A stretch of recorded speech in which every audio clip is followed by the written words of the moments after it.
So in case you're wondering, yes, I made multiple episodes with the same outfit on. I made a whole bunch of stuff on the day that I recorded this because I like to multitask. And so because I have been multitasking, it is time for an adult beverage in Grandma Cora's very fancy cut glass. And we're gonna have a homemade drink that does not have a name. Now, this is Grand Gala, which is like your cheap bar version of Grand Marnier. And you might not know this, but in some bars, you order something like a Grand Marnier, which is an orange liqueur, and they give you Grand Gala because you didn't know to ask for it. And actually, of all the off brands, that's one of the better ones.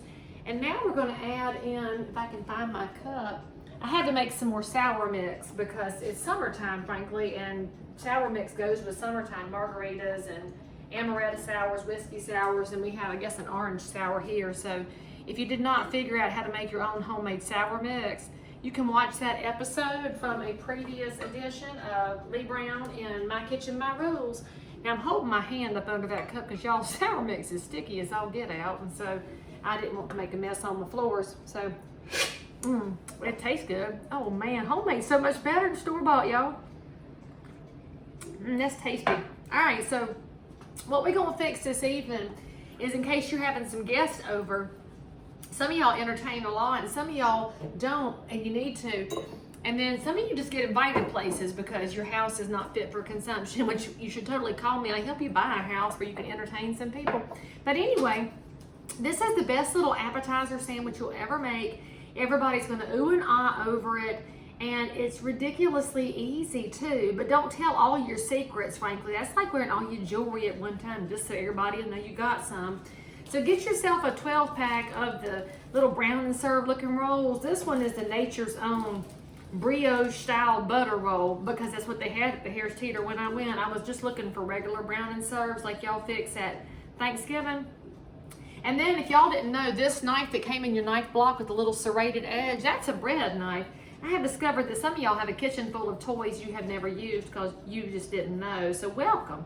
So lay it up on its side. We're just gonna slice it half in two, and that way what we're gonna do is have everything cut down the middle without having to pull all these aggravating things apart, and then we can fix it all up at the same time. I told y'all this was easy. This is a time saver.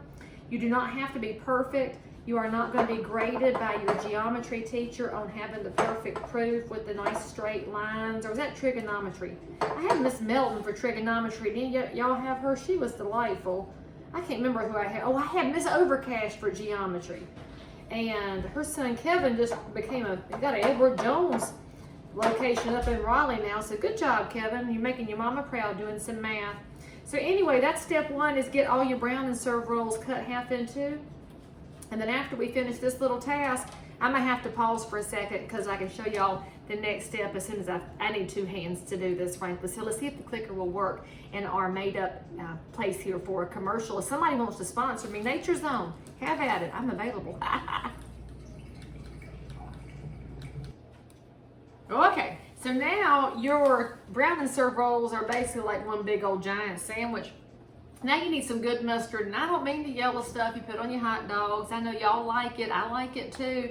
If you want to be perceived as a professional party guest or hostess, you got to step it up sometimes, friends. So we're gonna use the Inglehoffer Original Stone Ground because it's got the little man on it and it tastes real good.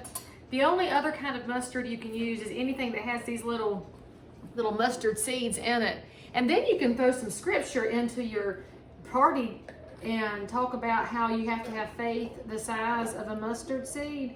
And if y'all don't know that scripture, then I can probably pull it up on my YouVersion Bible app, which I really do like that YouVersion app. If any of y'all do your devotions in there and want to friend me, go ahead. I keep on working on my streaks and then I'll miss a day, and that just makes me feel bad. So maybe they shouldn't have streaks on those things. So anyway, we're putting a nice layer of stone ground mustard all the way across this. And yes, this makes it kind of an expensive dish. And so y'all know I usually try to give y'all good budget friendly things. This is not super budget friendly, but I'm gonna tell you what, it is somewhat good. And if you serve this at a party, people are gonna think that you are highbrow and you have been to debutante classes. I didn't get to go to debutante classes because I was obviously not cut out for that. But I have learned how to wear pearls in my latter years. Okay, so now we have a nice layer of good mustard. And then we're gonna put a layer of boar's head meat. And again, this is not your cheap recipe, so go to your local deli and get the real stuff. This is the black pepper turkey. I would have gotten ham, but they were out of ham, and so now we're having turkey. The key though is don't buy the plain one because you need the extra kick of flavor. And I've got 2 pounds here, which is a lot of turkey, but don't skimp on your meat if you're going to a party now, because people will then talk about you in text threads, and then you'll have to get the screenshots later. And some of y'all don't have the collection of spies in life that I do, and you all need a collection of spies that can send you screenshots when people say things about you because they did not know that the internet is forever. So then after we get a nice double or triple layer of flavored turkey on there, we are now going to add the good stuff. Layer of thin sliced provolone cheese. Now I don't buy the smoked provolone. I reckon y'all can if you like it, but I think it tastes nasty. And so we're going to use regular provolone. You could use Swiss, you could use pepper jack, you could use American if you want to go lowbrow, like it's, you know, racing weekend or something. I'm going to double up my layer of cheese because that's the kind of hostess I am, y'all. I want to make sure it is the fanciest possible. And then we're going to close the lid. Shazam. All right. Look, you fixing to make 12 little handheld sandwiches in one shot. By the way, I have my oven preheating at what? 350 degrees. And so this cooks for roundabouts 10 minutes. It does not take long. Just keep an eye on it. And when you look at the edges and that cheese gets all melty and it's running down the sides, well, friends, then it's ready. And you will be the belle of the ball, as they say. And thank you, oven. Set our timer here because I will get distracted. And then when y'all have had a nice party and this works, you should tell me all about it. And by the way, if your kids are having a sleepover, serve this. Take it up a notch from Pigs in a Blanket, all right? And I'll see you next time.